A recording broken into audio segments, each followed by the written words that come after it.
Hello students, एक बार फिर से आपको स्वागत करते हैं नंबर 1 क्लासेस में। मैं हूं सुजीत कुमार सक्सेना। आज हम लोग केमिस्ट्री, अप्लाइड केमिस्ट्री का एक बहुत ही इम्पॉर्टेंट टॉपिक जो कि बहुत ही आपको समझना ज़रूरी है, जो कि कई बार एग्जाम में भी पूछे जा सकते हैं, ठीक ना, जो कि है क्वांटम नंबर।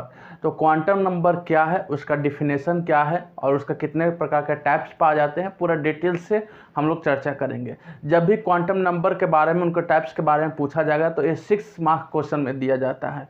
इसलिए आपको अच्छी रीति से आपको समझ में आना चाहिए, क्योंकि यदि आप समझ में आपको यदि आ जाएगा इस टॉपिक तो आप इसको आराम से, ठीक ना, बिना किताब देखे हुए, बिना किसी प्रकार से किसी का हेल्प लिए हुए, खुद ब खुद आप 2-3 पेज आराम से आप डिस्क्राइब कर सकते हैं।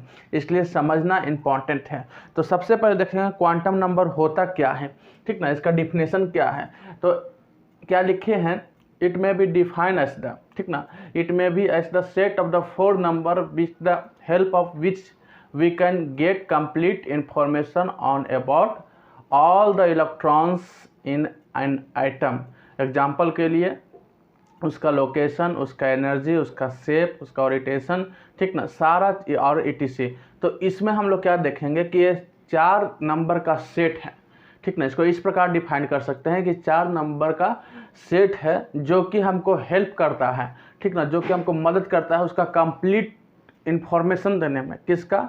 ऑल इलेक्ट्रॉन्स का, सभी इलेक्ट्रॉन्स का उसके बारे में कंप्लीट इंफॉर्मेशन देता है। कौन? Quantum number. अब क्या क्या उसका इंफॉर्मेशन हो सकता है उसका लोकेशन, कि इलेक्ट्रॉन्स कहाँ पर होंगे, ठीक ना। जैसे हम लोग बोर्स मॉडल में देखें कि इलेक्ट्रॉन्स एक फिक्स पाथ में घूमते हैं, उसका एनर्जी फिक्स रहता है, वो ऐसे वगैरह वगैरह पाथ में नहीं घूमते हैं। उसका जो न्यूक्लियस से, ठीक ना, जो नाभिक से जो दूरी रहता है, उसका रेडियस रहता है, वो सब कुछ निकाला हुआ है, कैलकुलेट किया गया है। तो उसी के बारे में देखेंगे, उसका कहाँ, ठीक ना, उसका लोकेशन कहाँ रहेगा, ठीक ना।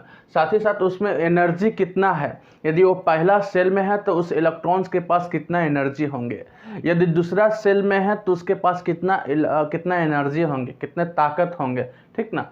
और उसका शेप, ठीक ना, उसका शेप किस प्रकार का, इलेक्ट्रॉन्स का उसका शेप, ठीक ना, उसका साइज, ठीक ना, उसका किस प्रकार बनावट रहेगा, उसका शेप किस प्रकार रहेगा, कौन जानकारी देगा? हमको क्वांटम नंबर देंगे। और रिटेंशन, ठीक ना, किस प्रकार रहेंगे, दाएं रहेंगे, बाएं रहेंगे, ठीक ना, इनके बारे में। साथ ही साथ वो किस प्रकार यदि घूम रहे हैं तो किस प्रकार घूम रहे हैं, आप वो इलेक्ट्रॉन्स एंटी क्लॉक घूम रहे हैं कि क्लॉकवाइज घूम रहे हैं, ठीक ना। तो इन सारे प्रकार की जानकारी देने वाले को क्वांटम नंबर बोला जाता है, ठीक ना। बहुत ही सिंपल इसका डिफिनेशन लिखा गया है, ध्यान दीजिएगा। एक बार फिर से रीड करते हैं। It may be as the set of the 4 number with the help of which we can get complete information. ये वर्ड को देखिएगा, ये जो इस सहायता के द्वारा, इस क्वांटम नंबर की सहायता के द्वारा कंप्लीट इंफॉर्मेशन देता है ऑल इलेक्ट्रॉन्स के, 1-2 इलेक्ट्रॉन्स के नहीं सर, ऑल इलेक्ट्रॉन्स के, जितने भी इलेक्ट्रॉन्स नाभिक के चारों तरफ घूमते हैं, ठीक ना, न्यूक्लियस के चारों ओर घूमते हैं, उन सारे इलेक्ट्रॉन्स के बारे में, ठीक ना, आइटम में जो इलेक्ट्रॉन्स रहते हैं उनके सारे इलेक्ट्रॉन्स के बारे में, उसका लोकेशन बताते हैं, उसका एनर्जी लेवल बताते हैं, उसका शेप बताते हैं, उसका साइज बताते हैं, ठीक ना, उसका ओरिएंटेशन बताते हैं, साथ ही साथ उसका किस प्रकार घूम रहे हैं स्पिन बताते हैं, ठीक ना। सारा प्रकार का किस प्रकार एंटी क्लॉक है, क्लॉकवाइज, उसके बारे में कंप्लीट इन्फॉर्मेशन देने का काम किस करता है? क्वांटम नंबर करता है। यहाँ तक आपको समझ में आया? अब इसको हम लोग थोड़ा सा आगे करते हैं, थोड़ा सा आगे हम लोग देखने के लिए कोशिश करते हैं। क्या है? Types of quantum number. जैसे कि यहाँ पहले ही लिखा गया है कि 4 नंबर के सेट हैं, ठीक ना। और तो इसमें आप इसी नंबर से आप जान सकते हैं कि क्वांटम नंबर कितने प्रकार के हो सकते हैं। 4 प्रकार के पाए जाते हैं। ध्यान दीजिएगा, क्वांटम नंबर कितने प्रकार के होते हैं? 4 नंबर के, क्योंकि हम लोग पहले डिफिनेशन में दे दिए हैं कि 4 नंबर का एक सेट है, ठीक ना। और वही सेट, जो 4 नंबर का जो सेट है, वही कंप्लीट इन्फॉर्मेशन देता है इलेक्ट्रॉन्स के, उसका लोकेशन, उसका एनर्जी, उसका शेप, उसका किस प्रकार स्पिन हो रहा है, ठीक ना, दाएं है, बाएं है, लेफ्ट है, ऊपर है, नीचे है, सारे प्रकार का कहाँ स्थित है उसके बारे में जानकारी देता है। ठीक ना। तो क्वांटम नंबर के बारे में अभी तक समझे, थोड़ा सा आपको किताब से हटकर एग्जाम्पल देते हैं। यदि आप किसी को, ठीक ना, आप समझ जाइए कि वो पुराना ज़माना में थोड़ा सा चल जाइए, अभी जिसके पास जब मोबाइल नहीं था, ठीक ना, और आज उस समय के चर्चा कीजिए। तो मान लीजिए आप एक व्यक्ति के साथ, यदि लड़का है तो मान लीजिए एक लड़की को समझ जाइए, लड़की है तो लड़का को समझ जाइएगा। तो समझिए कहीं मिले और उनसे बात थोड़ा हो पाया, लेकिन उनका एड्रेस नहीं लिए। यदि उनके पास दोबारा मिलना है, उनको उनके पास जाना है, आपके पास कोई जानकारी नहीं है, उनका मोबाइल नंबर भी नहीं है, उनके पास एड्रेस नहीं है, तो सबसे पहले आप क्या कीजिएगा, थोड़ा सा आप अनुभव लगाइएगा कि हो सकता है वो बिहार का होगा। फिर आपको चर्चा करना पड़ेगा बिहार में किस जिला से होगा, जिला पता चलेगा। उसके बाद आप सोचिएगा कि कहाँ उसका मतलब कौन सा ब्लॉक से होगा, उसके गांव को पता कीजिएगा, गांव में पता कीजिएगा। फिर उसके बाद बताइएगा कि इस प्रकार का शकल है, उसका इस प्रकार का बनावट है, जहाँ लिखे हैं शेप, उसका इस प्रकार का शेप है। लोगों से पूछिएगा उस गांव के लोग, तो वो बताएगा कि अच्छा इस प्रकार का लोग है। तो समझिए कि वो कंप्लीट इन्फॉर्मेशन देने में आपको कितना प्रकार का मेहनत लग रहा है, तब आप उस व्यक्ति से पास पहुँचिएगा, उस लड़का या लड़की के पास पहुँचिएगा, ठीक ना। तो उसी प्रकार एक इलेक्ट्रॉन्स के पास यदि पहुंचना है, उनके बारे में पूरा जानकारी लेना है कि कौन सा गली में रहता है, कौन सा राज्य में रहता है, ठीक ना, और उसका एनर्जी कितना है, उसके पास ताकत कितना, उसका शेप किस प्रकार है, किस प्रकार नच रहा है, ठीक ना, किस प्रकार स्पिन हो रहा है, इनके सारे बारे में जानकारी देने वाला को क्वांटम नंबर बोलते हैं। अब तो समझ में आ गया होगा एग्जाम्पल के साथ। अब 4 प्रकार का पाया जाता है, उसको आप लिख लीजिएगा। आप एग्जाम में थोड़ा सा दोनों तरफ से कीजिएगा, इस प्रकार भी लिखिएगा, साथ ही साथ 20 प्रकार के लिखिएगा। देयर आर 4 क्वांटम नंबर, ठीक ना। उसके बाद लिखिएगा principal quantum number, number 1, number 2 azimuthal quantum number, number 3 magnetic quantum number, number 4 spin quantum number. उसके बाद इस प्रकार भी आप ड्रॉ कीजिएगा। आप आराम से इतना लिखते लिखते आपको एक पेज बहुत ही सॉलिड तरीका से भरेगा और इसमें सही रहेगा, सब कुछ परफेक्ट है, ठीक ना। तो अभी तक समझ में आया, 4 क्वांटम नंबर पाए जाते हैं, ठीक ना। प्रिंसिपल क्वांटम नंबर जिसको हम लोग शॉर्टकट में एन कहते हैं, एजुमेंथल क्वांटम नंबर जिसको शॉर्टकट में हम लोग एल कहते हैं, मैग्नेटिक क्वांटम नंबर जिसको हम लोग एम कहते हैं, स्पिन क्वांटम नंबर जिसको हम लोग एस कहते हैं। तो 4 प्रकार के क्वांटम नंबर होते हैं, जो कि इस प्रकार आपको बोर्ड पर लिखा गया है। आप इसको एक बार स्क्रीनशॉट लीजिए, या तो आप पॉज करके कॉपी में राइट डाउन कीजिए। उसके बाद हम लोग इसका डिस्क्राइब करेंगे, प्रिंसिपल क्वांटम नंबर क्या होता है, एजुमेंथल क्वांटम नंबर क्या होता है, मैग्नेटिक क्वांटम नंबर क्या होता है, स्पिन क्वांटम नंबर क्या होता है। एक बार आप स्क्रीनशॉट लीजिए, उसके बाद आगे बढ़ते हैं। तो अब हम लोग पहला क्वांटम नंबर, जो कि याद होगा आपको, प्रिंसिपल क्वांटम नंबर बोलते हैं। क्या बोलते हैं? Principal quantum number.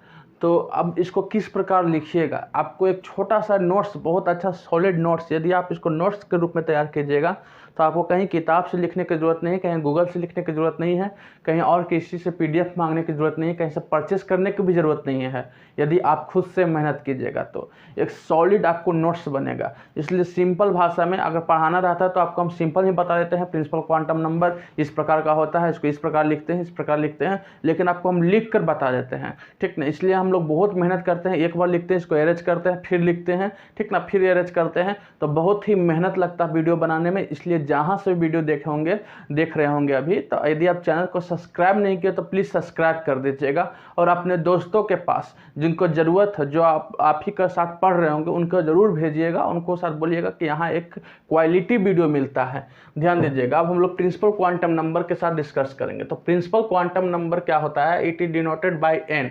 हम पहले भी चर्चा कर दिए कि एन से डिनोटेड करते हैं। तो एक अच्छा सेंटेंस आपको मिल गया, ठीक ना। अच्छा, आपको पहला पॉइंट भी अच्छा है, it is denoted by n, n से इसको डिनोट करते हैं। अभी तक समझ में आया, ठीक ना। दूसरा point, it tell the principal energy level और shell to which the electrons belongs. इसका मतलब कि जो सेल में, ठीक ना, जो सेल या जो ऑर्बिट में, ठीक ना, इलेक्ट्रॉन्स बिलोंग करते हैं, उनका एनर्जी बताता है, ठीक ना, उनके एनर्जी लेवल बताता है। यदि अगर क्लोज हैं तो उसका एनर्जी लेवल क्या होगा, यदि उससे दूर है, न्यूक्लियस से दूर है, तो उसका एनर्जी लेवल क्या होगा। इसके बारे में कौन चर्चा करता है, कौन बताता है? Principal quantum number. पहला पॉइंट का देखेंगे, क्या देखें हम लोग कि एन थी, it is denoted by n, n से डिनोट करते हैं। दूसरा पॉइंट क्या कहते हैं? एनर्जी लेवल के बारे में बताता है। कौन? प्रिंसिपल क्वांटम नंबर, ठीक ना। चलिए किसका एनर्जी लेवल, इलेक्ट्रॉन्स को, जो जिस सेल में वो बिलोंग्स करते हैं, जिस सेल में इलेक्ट्रॉन्स हैं उनके एनर्जी लेवल को बारे में बताते हैं प्रिंसिपल क्वांटम नंबर। चलिए तीसरा पॉइंट है it can have the whole number और value starting from 1 to infinite. मतलब इसका जो नंबर होता है, n का नंबर जो स्टार्ट होता है 1 से शुरू होता है, ध्यान दीजिएगा 1 से स्टार्ट होकर इन्फिनिट जा सकता है। मतलब अगर न्यूक्लियस के जो पास है तो पहला क्या बोलेंगे, पहला 1 बोलेंगे, ठीक ना, उसके बाद दूसरा, तीसरा, चौथा, पांचवा, छठा, इन्फिनिटी तो जा सकता है, ठीक ना। ये चीज़ हम लोग देखें तो n का वैल्यू कहाँ से स्टार्ट हो रहा है, 1 से, या इसको याद करें क्योंकि अगला क्वांटम नंबर हो सकता है 0 से भी शुरू हो सकता है, ठीक ना। इसलिए आपको कन्फ्यूजन ना हो, इसलिए आपको बहुत अच्छा तरह से लिखा गया है प्रिंसिपल क्वांटम नंबर, जिसको n से डिनोट करते हैं, 1 से शुरू होकर इन्फिनिटी तक जाता है, अनंत तक जाता है, 1 2 3 4 5 होते होते अनंत तक जाता है। चलिए इसमें इतने तक समझ में आया। चौथा पॉइंट लिखा गया है the value of n donated the shell के बारे में रिप्रेजेंट करता है, आपको बताया। और दूसरा बात इसमें है n बराबर 1, मान लीजिए n बराबर 1 है तो क्लोज है किसके, न्यूक्लियस के पास है। n बराबर 2 रहेगा तो न्यूक्लियस से थोड़ा सा दूर बनेगा, n बराबर 3 रहेगा तो न्यूक्लियस से 3 बनेगा, n बराबर 4 रहेगा तो और दूर रहेगा, ठीक ना। तो 1 है तो न्यूक्लियस के साइड से शुरू होता है, इसलिए प्रिंसिपल क्वांटम नंबर, इसको भी ध्यान दीजिएगा। 1 है यानी न्यूक्लियस के बगल में है, उसके बाद 2 थोड़ा सा दूर हुआ, 3 थोड़ा सा दूर और दूर हुआ, 4 और दूर हो गया, 5 और दूर हो गया। तो इस बात को भी आप लोग ध्यान दीजिएगा, ठीक ना। और इसको आप इस प्रकार एक प्रकार का इस प्रकार भी आप बना सकते हैं, ठीक ना। n मान लीजिए, ठीक ना, प्रिंसिपल क्वांटम नंबर है, 1 से शुरू होता है, 1 2 3 4। अब हम इसको सेल का नाम क्या देते हैं, ठीक ना, KLMN। आपको याद होगा बोर्स मॉडल जब पढ़े होंगे तो सारा चीज़ समझ में आ गया। एक न्यूक्लियस होता है बीच में, याद आ रहा है कुछ, ये न्यूक्लियस है मान लीजिए बीच में, इसमें पॉजिटिव चार्ज होते हैं। तो पहला सेल को हम लोग क्या बोलते हैं, 1 बोलते हैं, और इंग्लिश में अल्फ़ाबेटिक में क्या बोलते हैं, K से नाम देते हैं। उसके बाद दूसरा सेल, इसको हम लोग दूसरा सेल बोलते हैं, उसका KL। उसके बाद तीसरा सेल, तो इसको क्या बोलते हैं, 3 बोलते हैं, इसका क्या बोलते हैं, KLM। उसी प्रकार और आगे बढ़ते जाइए, ठीक ना। तो पहला है इन न्यूक्लियस के बगल में, दूसरा थोड़ा सा दूर हुआ, तीसरा और दूर हो गया। इंग्लिश में कहेंगे, ठीक ना, अल्फ़ाबेटिक में कहेंगे K हो गया, L हो गया, M हो गया। तो ये तो बात समझ में आई, समझ में आया। चलिए ठीक है। और एक और मेन बात है कि जो इसका n also determine the energy, क्योंकि ये पहले बोले एनर्जी लेवल को डिफाइन करता है, उसके बारे में बताता है। तो उन्होंने प्रिंसिपल क्वांटम नंबर में एक फार्मूला दिया हुआ है, इस फार्मूला को आप इसको याद कर लीजिए, ठीक ना। आपको एग्जाम में लिखने में आपको अच्छा रहेगा, और जो कॉपी जांच करेगा उसको ही पता चलेगा कि इस व्यक्ति को, इस बच्चा को, इस स्टूडेंट को अच्छी नॉलेज मालूम है। तो इस फार्मूला के द्वारा, ध्यान दीजिएगा, इस फार्मूला के द्वारा आप आराम से एनर्जी प्राप्त कर सकते हैं कि पहला सेल में जो इलेक्ट्रॉन्स रहेगा उनके पास कितना एनर्जी होता है, दूसरा सेल का एनर्जी कितना होता है, तीसरा सेल का एनर्जी कितना होता है, उनके अंदर इलेक्ट्रॉन्स की एनर्जी कितना होता है। तो बस इसमें फार्मूला n है, उसका प्रिंसिपल क्वांटम नंबर बैठा दिए, h का कांस्टेंट होता है, ठीक ना, कांस्टेंट, पाई का भी कांस्टेंट होता है, उसमें फार्मूला बैठा दीजिए, आपको एनर्जी आपको मालूम हो जाएगा। तो अभी तक हम लोग चर्चा की। एक और इम्पॉर्टेंट बात ध्यान दीजिएगा, एक और इम्पॉर्टेंट बात प्रिंसिपल क्वांटम नंबर बताता है, वो क्या है कि पहला सेल में कितने इलेक्ट्रॉन्स रहेंगे, दूसरा सेल में कितने इलेक्ट्रॉन्स रहेंगे, तीसरा सेल में कितना इलेक्ट्रॉन्स रहेंगे, चौथा सेल में कितने इलेक्ट्रॉन्स रहेंगे। इस प्रकार की बात पूरा डिटेल्स बताते हैं कौन, प्रिंसिपल क्वांटम नंबर, ठीक ना। और इसके लिए एक फार्मूला उन्होंने बहुत ही सिंपल फार्मूला बना के रखा है, ठीक ना। आप इसे थोड़ा सा, आप यदि आप स्क्रीनशॉट लेना है, लिखना है तो लिखिए थोड़ा सा प्रिंसिपल क्वांटम नंबर में, उसके बाद थोड़ा सा और डिस्कशन करेंगे, उसके बाद इसको पूरा कंप्लीट हो जाएगा प्रिंसिपल क्वांटम नंबर। ये जो एंड है, ठीक ना, इस जो प्रिंसिपल क्वांटम नंबर है वो बताता है कि एक सेल में, ठीक ना, वो पहला सेल हो, दूसरा सेल है, तीसरा सेल है, ठीक ना, उसमें कितने इलेक्ट्रॉन्स रहेंगे उनके बारे में जानकारी देता है, ठीक ना। और क्या लिखता है, कि a shell with the principal quantum number n can be contain 2n² electrons. मतलब इस फार्मूला के द्वारा ही, ठीक ना, पहला सेल में, ठीक ना, कितना इलेक्ट्रॉन्स रहेंगे या दूसरा सेल में कितना, तो n हो गया principal quantum number. Principal quantum number इस सेल के बारे में बताता है, ठीक ना, उसका एनर्जी के बारे में बताता है, ठीक ना। तो ये क्या है कि पहला सेल में कितना इलेक्ट्रॉन्स रहेंगे, इस फार्मूला के द्वारा आप निकाल सकते हैं। तो एक बार हम लिखे हैं मैक्सिमम नंबर ऑफ इलेक्ट्रॉन्स इन के क्या बोलते हैं, पहला सेल बोलते हैं। n बराबर क्या रहता है, 1 रहता है। समझ में आ रहा है बात को, ठीक ना। तो मैक्सिमम नंबर ऑफ इलेक्ट्रॉन्स इन के सेल आप इस प्रकार लिखिएगा एग्जाम में। तो k का n बराबर k का वैल्यू n बराबर क्या होता है, 1। अभी एक फिगर बना के ऐसे बनाए थे ना, आपको अभी तुरंत बताया था इस प्रकार, ठीक ना। तो यहाँ आपको किस प्रकार किए थे, ठीक ना। वहाँ क्या लिखते हैं, मान लीजिए सीधे लिखते हैं 1 2 3 4, तो इसको K L M N अभी बताए थे ना।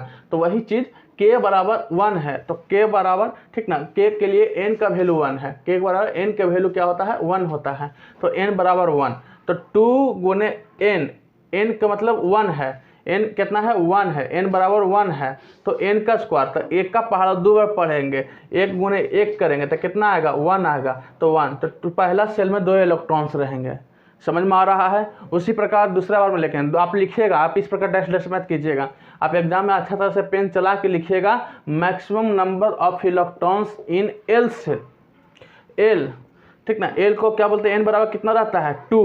तो 2 तो पहले फार्मूला में है, इसमें और 2 का स्क्वायर कर देंगे तो 2 का स्क्वायर कितना होता है, 4, 4 गुने 2 करेंगे तो 8 आ रहा है यहाँ 8। उसी प्रकार तीसरा maximum number of electrons m।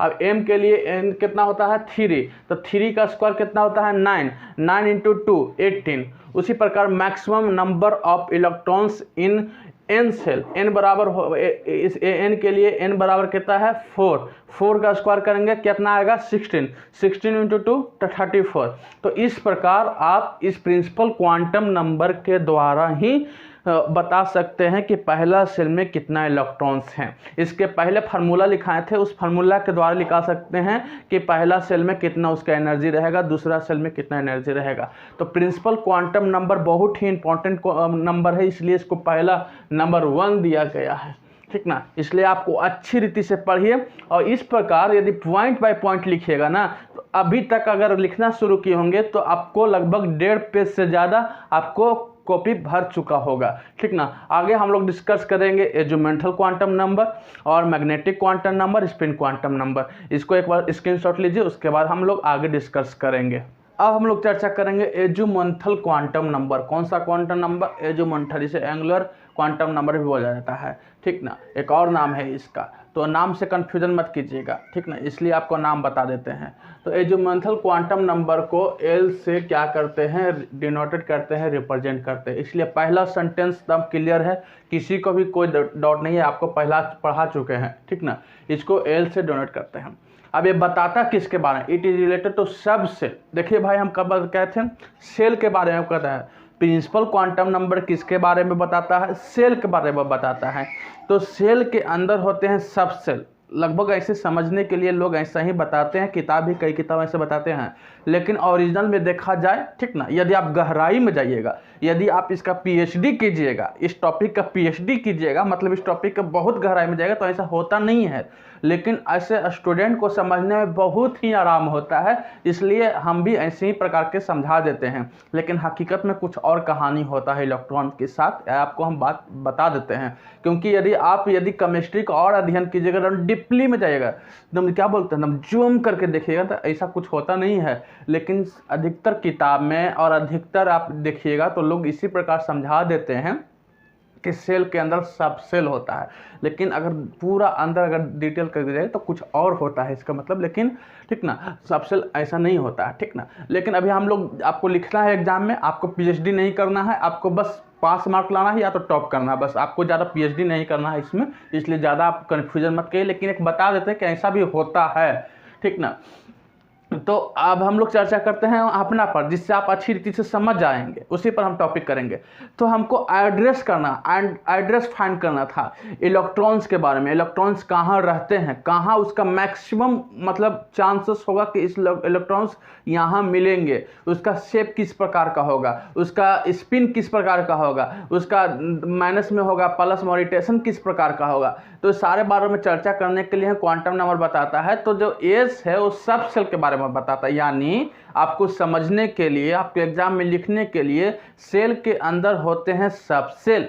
जिस प्रकार जिला में ब्लॉक होते हैं, तो एक जिला में कई ब्लॉक होते हैं। यदि आप क्या बताए थे कल कहानी, थोड़ा सा आप उस कहानी को याद कीजिएगा। थोड़ा सा पहले कहानी बताए थे कि आगे यदि उस अनजान व्यक्ति जिससे आपको एक बार मिले हैं, उसका एड्रेस मालूम नहीं है, फ़ोन मालूम नहीं है, नंबर मालूम नहीं है, तो उसके पहले उस जिला में जाइएगा, राज्य में जाकर उस जिला में जाइएगा। जिला में अनेक ब्लॉक मिलेंगे, तो जिला के अंदर ब्लॉक अलग अलग बहुत ब्लॉक मिलेंगे। उसी प्रकार सेल के अंदर सब सेल बहुत मिलेंगे, ठीक ना। तो एक सेल के अंदर कितना मिलेंगे वो सारे बात को डिस्कस करेंगे। तो ये तो समझ में आया कि ये एल के बारे में डिनोटेट करते हैं, एल से रिप्रेजेंटेड करते हैं। और जो एल है एजुमेंथल क्वांटम नंबर सब सेल के बारे में बताते हैं। प्रिंसिपल क्वांटम नंबर सेल के बारे में बताते हैं, एजुमेंथल क्वांटम नंबर सब सेल के बारे में बताते हैं। प्रिंसिपल क्वांटम नंबर क्या से डिनोट करते हैं, एन से करते हैं। एजुमेंथल क्वांटम नंबर एल से करते हैं। दम आपको याद हो जाना चाहिए। चलिए, और इसका नाम हम लोग सेल का नाम KLMN डालते हैं, उसी प्रकार इसका भी तो कोई नाम रखना पड़ेगा। तो इसका नाम इन्होंने रखा है SPDF, ठीक ना, SPDF याद हो गया, SPDF, ठीक ना। और L can have all the possible number value from 0 to n-1। मतलब हम लोग एक बात ध्यान सुनिएगा, n का नंबर प्रिंसिपल क्वांटम नंबर 1 से शुरू होता है, प्रिंसिपल क्वांटम नंबर 1 से शुरू होता है, लेकिन एजुमेंथल क्वांटम नंबर 0 से शुरू होता है, 0 से शुरू होता है। और उसका n-1 फार्मूला दे सकते हैं और n-1 तक जा सकता है। जैसे हम लोग क्या कर सकते हैं, 0 से शुरू होकर कहाँ तक जाएगा, n-1, इन्फिनिटिव अनंत तक जाता है, किसमें, प्रिंसिपल क्वांटम नंबर, लेकिन इसमें अनंत तक नहीं, n-1 तक जाता है। एग्जाम्पल के लिए पहला क्वांटम नंबर अगर देखेंगे, पहला प्रिंसिपल क्वांटम नंबर देखेंगे तो n का वैल्यू 1 लेंगे, ठीक ना। तो यहाँ देखिएगा n-1 फार्मूला है, तो क्या हो जाएगा, n का वैल्यू अगर प्रिंसिपल क्वांटम नंबर 1 लेंगे, n मतलब प्रिंसिपल क्वांटम नंबर, n-1 कितना आएगा 0, इसलिए 0 से शुरू है। यदि n का वैल्यू 2 लेंगे, 2-1 कितना आएगा 2, तो उसी प्रकार आगे करते जाएंगे 0 1 2 3 4।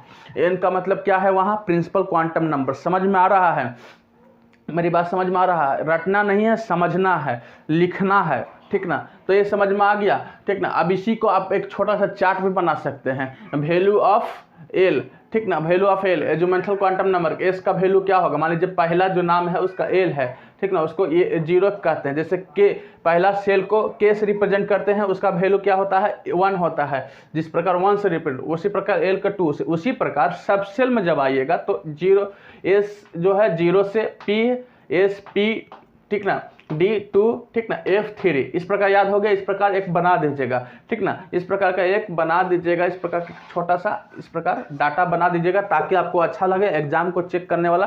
ज़्यादा जो एस पे क्या होता है, पी से क्या होता है, डी से क्या होता है, एफ से क्या होता है, सारा फंडामेंटल होता है, एफ से सारा प्रकार को लिखा गया कि ये स्पीड कहाँ से आया। समझ में आया। चलिए, तो सब सेल के बारे में बताता है, साथ ही साथ उसका साइज को, इसका शेप को भी बताता है। ध्यान दीजिएगा, जो एस जो प्रिंसिपल क्वांटम नंबर है उसका शेप भी बताता है, किस प्रकार वहाँ इलेक्ट्रॉन्स रहते हैं, ठीक ना, उसका किस प्रकार वहाँ रहते हैं। तो एक और चार्ट, इस प्रकार का चार्ट, आप इतना बड़ा चार्ट कन्फ्यूजन मत होइएगा, इसमें क्या क्या है समझ लीजिएगा। सेल पहला में लिखा हुआ सेल, तो सेल का KLMN, प्रिंसिपल क्वांटम नंबर के लिए 1, एल के लिए 2, एम के लिए 3, एन के लिए 4। यहाँ तक समझ में आया है। एक चीज़ आपको एक थोड़ा सा ट्रिक सिखा देते हैं, आपको याद हो जाएगा। एक सेल के अंदर एक ही सब सेल रहेंगे, 2 सेल के अंदर कितने सब सेल रहेंगे, 2 सब सेल रहेंगे। तीसरा सेल के अंदर कितना सब सेल रहेंगे, 3 सब सेल रहेंगे। और 4 सेल के अंदर कितना सेल रहेगा, तो उसमें कोई कन्फ्यूजन नहीं है। 1 के 1, 2 के 2, 3 के 3, 4 के 4 सब सेल रहेंगे। तो आपको पूछा जाएगा कि 4 सेल के अंदर कितने सब सेल पाए जाएंगे, तो 4 सब सेल पाएंगे, ठीक ना। 4 मतलब 4 को जो प्रिंसिपल क्वांटम नंबर है, ठीक ना, उसके अंदर कितने सब सेल पाए जाएंगे, तो 4। 3 प्रिंसिपल क्वांटम नंबर के अंदर कितने सब सेल पाए जाएंगे? 3, ठीक ना। तो ये चीज़ आपको क्लियर हो गया, कोई दिक्कत नहीं, यहाँ लिखा हुआ है, ठीक ना। एक पहला n के लिए पहला, दूसरा, तीसरा, चौथा, यहाँ की सब सेल, टोटल नंबर ऑफ सब सेल, ठीक ना। ये एकदम याद हो गया, 1 2 3, ये क्या है? नंबर ऑफ सब सेल, ठीक ना। जो ट्रू है प्रिंसिपल क्वांटम नंबर, उसको एल से कहते हैं, उसके अंदर कितने सब सेल रहेंगे? तो 2।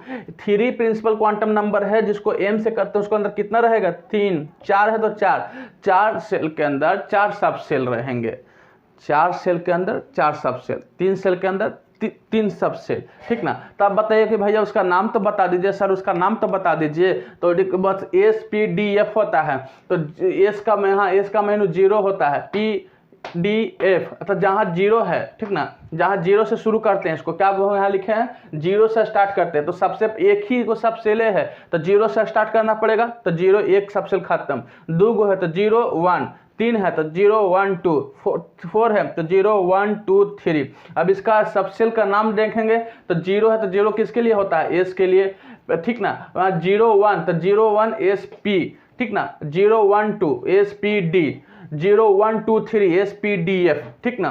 ये तो समझ में आ गया 4 गो। अब लास्ट में शेप होता है, ये होता है स्पेरिकल, मतलब जिस प्रकार अंडा आप लोग देखे हैं, एक प्रकार का इस प्रकार का, ठीक ना, शेप होता है। दूसरा जो होता है, दूसरा जो होता है, ठीक ना, इसमें क्या होता है? डंबल होता है, डंबल होता है। डंबल शेप देखे हैं, इसका डंबल शेप, इस प्रकार का इलेक्ट्रॉन्स वहाँ शेप होता है, ठीक ना, इसका शेप होता है। तीसरा जो है डबल डंबल होता है, और चौथा हो कॉम्प्लेक्स नंबर, इसमें बहुत ही प्रकार के, इस प्रकार जितना कीजिएगा एक प्रकार का कॉम्प्लेक्स हो जाता है, ठीक ना। तो उसका शेप के बारे में बताता है, पहला स्पेरिकल शेप रहता है, दूसरा डंबल शेप रहता है, तीसरा डबल डंबल, चौथा कॉम्प्लेक्स रहता है। इसको आप स्क्रीनशॉट मारिए या तो वीडियो पॉज करके लिखिए, ठीक ना, कॉपी में लिखिए। जो मंथल क्वांटम नंबर अगर बढ़िया से एकदम टाइटल से बढ़िया से को ब्लैक पेन में लिखिए, इसको आप ब्लू पेन में लिखिए, और जहाँ डाटा बनाया हुआ इसको आप पेंसिल से लिखिए। बहुत ही सॉलिड नंबर आपको मिलने वाला है, इतना आसान शब्द में कभी कर किताब में भी नहीं मिलेगा, ठीक ना। आप इसे अच्छी तरह से लिखिए। आगे हम चलेंगे मैग्नेटिक क्वांटम नंबर, उसके बाद इसके स्पिन क्वांटम नंबर। चलिए लिखिए इसको। हम लोग डिस्कशन करेंगे अब मैग्नेटिक क्वांटम नंबर के बारे में, ठीक ना। तो इसको से हम लोग क्या डिनोटेट करते हैं? एम से, स्मॉल एम से इसको डिनोट करते हैं, ठीक ना। पहला सेंटेंस बहुत बढ़िया। ये क्या करता है? ओरिएंटेशन का, ठीक ना, और इलेक्ट्रॉन्स के और उसका जो मैग्नेटिक फील्ड के इन्फ्लुएंस होता है, उसके बाद वो कहाँ रहते हैं, किस प्रकार रहते हैं, ठीक ना, उसका ओरिएंटेशन के बारे में बताता है। इतना समझ में आया, ठीक ना। तो एक आपको बताते हैं कि आपको सीधा बताते हैं ताकि आपको अच्छा से समझ में आए। जो प्रिंसिपल क्वांटम नंबर है उस सेल के बारे में बताते हैं। दूसरा जो एजुमेंथल क्वांटम नंबर है उस सब सेल के बारे में बताते हैं। अब तीसरा कि अब जो मैग्नेटिक क्वांटम नंबर है तो उसके ऑर्बिटल के बारे में बताते हैं कि उसमें ऑर्बिटल कितने रहेंगे, इलेक्ट्रॉन्स कहाँ रहते हैं ऑर्बिटल में, ठीक ना, उसके अंदर, ठीक ना। उसके बाद आप अगर पढ़िएगा, आप वो प्रिंसिपल पढ़िएगा तो जो अभी समझा रहे हैं, ठीक ना, उसके बारे में आप समझ में आ जाएगा। तो थोड़ा सा आप इसमें हल्का सा समझिएगा कि इलेक्ट्रॉन्स को रहने की जगह को ऑर्बिटल कहते हैं, ठीक ना, वहाँ आप समझ जाइएगा, ठीक ना। ये बॉक्सर टाइप पर होता है, इस प्रकार एक बॉक्स बनता है, ठीक ना, ये समझ जाइएगा। तो पहला बॉक्स, दूसरा बॉक्स इस प्रकार बनता है। आपको जब आप वो प्रिंसिपल आएगा तो थोड़ा सा आपको तुरंत पूरा समझ में आएगा, ठीक ना। पहले इसका वैल्यू को किस प्रकार लिखते हैं? एम कैन हैव, जहाँ एम आ गया वहाँ magnetic quantum number have value -L से +L तक। इसका वैल्यू कहाँ से लिखते हैं? -L to +L तक थ्रू जीरो, आगे लिखा हुआ थ्रू जीरो, मतलब जीरो से होते हुए। तो इसका वैल्यू लिखने का तरीका क्या है? एल पर डिपेंड करता है। एल किस पर डिपेंड करता है? एन पर करता है। सब एक दूसरे से लिंक है। पहला प्रिंसिपल क्वांटम नंबर, उसके बाद जो एजुमेंटल क्वांटम नंबर किस पर डिपेंड रहता है? एन पर आता है। और जो एम है, एम किस पर डिपेंड रहता है? एल से। एल मतलब एजुमेंथल क्वांटम नंबर, सब आपस में क्या है? एक दूसरे के सब रिलेटिव है, एक दूसरे से सब पड़े हैं। तो एल जहाँ भी है वो एजुमेंथल क्वांटम नंबर के बारे में बताते हैं, ठीक ना। और तीसरा वर्ड में, चौथा सेंटेंस में लिखे इन अदर वर्ड्स, ठीक ना, गिव्स ए टोटल नंबर 2L प्लस इतना पॉसिबल वैल्यू। मतलब पहले देखिए 2L + 1, ये ध्यान दीजिएगा इन दोनों फार्मूला क्या क्या बोलता है। ये दूसरा फार्मूला बताता है कि कितना रहेगा, ठीक ना, मैग्नेटिक क्वांटम नंबर में, ठीक ना, एम की वैल्यू कितना होंगे। तो कौन सा फार्मूला लगा? 2L + 1। अब कौन कौन होंगे, तो -L2 प्लस L थ्रू 0, ठीक ना। कौन कौन होंगे, तो -L से +L तक 0 होते हुए। दूसरा कितना होंगे, ठीक ना, नंबर ऑफ m कितना होंगे, 2l + 1। अब एक एग्जांपल देते हैं। मान लीजिए l का वैल्यू 1 मानते हैं, तो ये ध्यान दीजिएगा, मान के l का वैल्यू मतलब l मतलब एजुमेंथल क्वांटम नंबर 1 मान है, तो 1 किसके लिए होता है, s p, मतलब 0 के लिए s होता है, 1 के लिए p। तो कौन सा p मान रहे हैं, p शेप वाला सबसेल मान रहे हैं। 1 लिखिए, l बराबर 1 लिखे तो p समझ जाइए, ठीक ना। तो इसके लिए m की संख्या कितना होगा, तो यहाँ 2l, तो 2 गुने 1 प्लस 1 तो कितना हो जाएगा 3। अब कौन कौन होंगे, तो -1, ठीक ना, उसके बाद 0, उसके बाद +1। समझ में आया मेरे दोस्त, ठीक ना। फिर से समझाते हैं, ये बहुत समझना बहुत इंपॉर्टेंट है, इसलिए हम इस पर जोर दे रहे हैं कि इस प्रकार मैग्नेटिक क्वांटम नंबर लिखाएगा। एक बार फिर से समझ जाइए। यहाँ 2 क्वेश्चन है आपके सामने। पहला है कि कितने होंगे मैग्नेटिक क्वांटम नंबर m का वैल्यू कितना होगा, ठीक ना, टोटल वैल्यू कितना होगा। तो इसके लिए हम क्या करते हैं, 2l + 1 का फॉर्मूला है। जैसे एग्जांपल के लिए 1 अभी दिए थे, अभी 2 देते हैं, ठीक ना। l का वैल्यू मान लीजिए, अभी मानते हैं 2, तो 2 किसके लिए होता है, SPD के लिए होता है। ये हमेशा याद रखिएगा, आपको बार बार लिखिएगा तो याद हो जाएगा। तो अभी इसमें, ठीक ना, l बराबर 2 रहेगा तो m कितना होगा, तो 2 गुने 2 + 1, 2 दूनी 4 + 1 5 हो जाएगा। समझ में आया। अब 5 कौन कौन होगा, तो ये क्या फॉर्मूला होता है, -L से +L तक 0 होते हुए, तो -2 -1 0 +1 +2, प्लस ना भी लिखिएगा तो प्लस आता है सामने।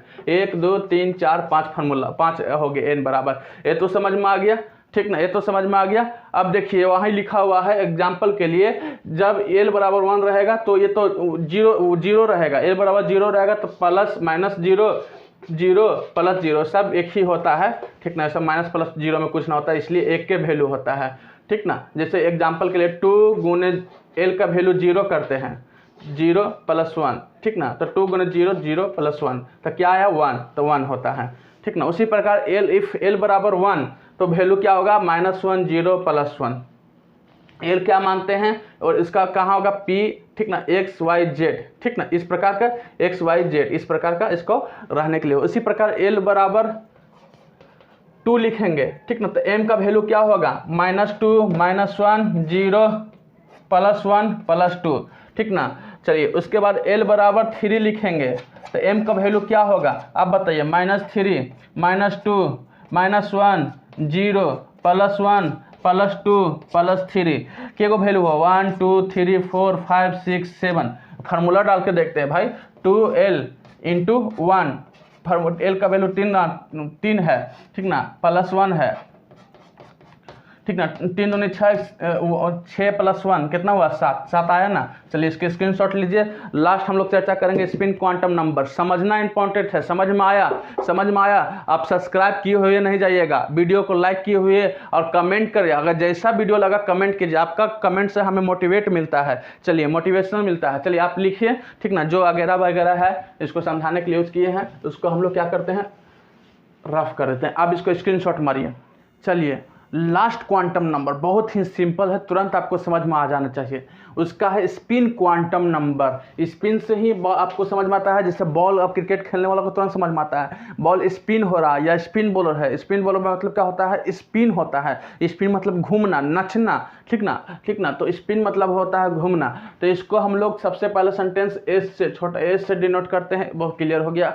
It describe the spin off electrons. ये इलेक्ट्रॉन्स का उसका स्पिन के बारे में बताता है। स्पिन मतलब उसको घूमने के बारे में बताता है, ठीक ना। तो इसमें और एक पॉइंट जोड़ लीजिएगा, ठीक ना, जगह नहीं होने के कारण, समय ना होने के कारण हम जल्दी से आगे करते हैं, ठीक ना। इसमें एक भी इलेक्ट्रॉन्स ना केवल, देखिए सुनिएगा, बढ़िया पॉइंट बता रहे हैं, ठीक ना, 100% की बात बता रहे हैं। इलेक्ट्रॉन्स ना केवल न्यूक्लियस के चारों ओर घूमते हैं, ध्यान दीजिएगा, ना केवल चारों ओर घूमते हैं बल्कि इलेक्ट्रॉन्स अपने अक्ष पे भी घूमते हैं।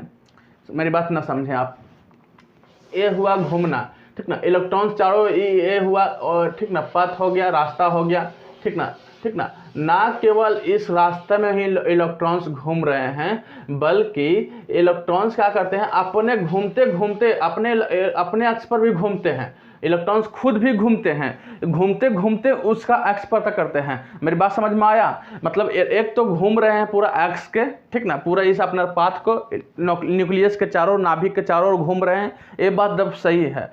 दूसरा, ना केवल इलेक्ट्रॉन्स केवल उसके चारों ओर चक्कर काट रहे हैं, चक्कर काटना मतलब इसे गोल गोल चक्कर काट रहा है, ये हुआ। दूसरा बात कि अपन पूरा इस प्रकार करना, अपने घूम घूम कर, अपने इलेक्ट्रॉन्स घूम घूम कर उसका चक्कर काटते हैं। बात समझ में आया?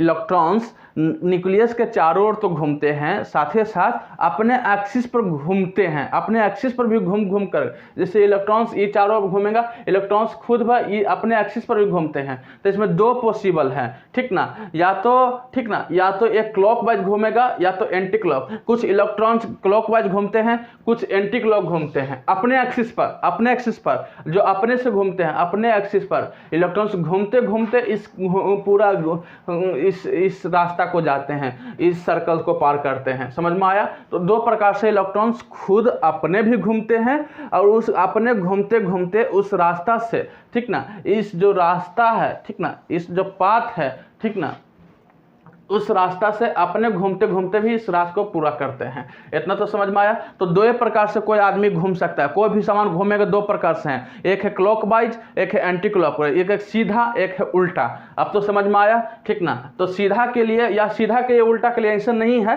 कि लोग बता देते हैं कि सीधा के लिए प्लस यूज करो, प्लस हाफ यूज करो, और एंटी क्लॉक के लिए -1/2 यूज करो। इस प्रकार की बात नहीं है। यदि आप -1/2 क्लॉकवाइज के लिए ले रहे हैं तो बस उसको उल्टा कर देना है 1/2 जो पॉजिटिव होगा। मेरी बात समझ में? मतलब उल्टा दिखाना है। यदि आप पॉजिटिव के लिए 1/2 लिख रहे हैं तो इलेक्ट्रॉन्स जो नेगेटिव, मतलब जब इलेक्ट्रॉन्स क्लॉकवाइज घूमेंगे तो 1/2 मानेंगे, आपको डिपेंड है, ठीक ना। ऐसा नहीं है कि प्लस के लिए अभी जो क्लॉकवाइज है उसको प्लस लेना है और एंटी क्लॉक है उसको माइनस लेना है। इस प्रकार कोई किताब नहीं बताता, इस प्रकार बात है भी नहीं। बस आप अपोजिट लेना है। यदि आप क्लॉकवाइज को 1/2 लेते हैं तो एंटी क्लॉक को 1/-2 लेना है। और यदि आप, ठीक ना, क्लॉकवाइज को -1/2 लेते हैं तो एंटी क्लॉक को क्या लीजिएगा, +1/2। ये तो समझ में आया? एक होता है साइन, ठीक ना, इसको इस प्रकार भी एरो से डिनोट करते हैं, ठीक ना। एक को अगर क्लॉकवाइज होता है तो मान लीजिए इस प्रकार, एंटी क्लॉक होता है तो इस प्रकार, ठीक ना। इसको यहाँ समझ में आया? चलिए इतना ही है, इसको स्क्रीनशॉट लीजिए, उसके बाद हम लोग वीडियो को कंक्लूड करेंगे, ठीक ना। वीडियो को एक साथ आपको इसको स्क्रीनशॉट लीजिए, उसके बाद हम लोग एक समरी कर हम यहाँ से विदा लेंगे, ठीक ना। यदि किसी को ना समझ में आएगा तो वीडियो फिर से देखिएगा, कोशिश कीजिए। ले लिए? चलिए, तो इस प्रकार हम लोग क्वांटम नंबर बहुत ही इंपॉर्टेंट हैं, आप इसको लिख लीजिएगा, इसको आप फिर से एक बार पढ़िएगा, एग्जाम समय एक बार फिर से आप देखिएगा। यदि किसी प्रकार से आपको अप्लाइड केमिस्ट्री अगर तैयारी करना है तो हमारे पास ना केवल 3-4 है, बहुत वीडियो हैं, ठीक ना। आप सर्च कीजिए, आप इसका प्लेलिस्ट में जाइए, वहाँ बहुत प्रकार का टॉपिक से हम लोग वीडियो बना के रखे हैं। चलिए, वीडियो देखने के लिए बहुत बहुत धन्यवाद। मिलते हैं फिर एक नया टॉपिक के साथ, देखते रहिए नंबर 1 क्लासेस। Thank you.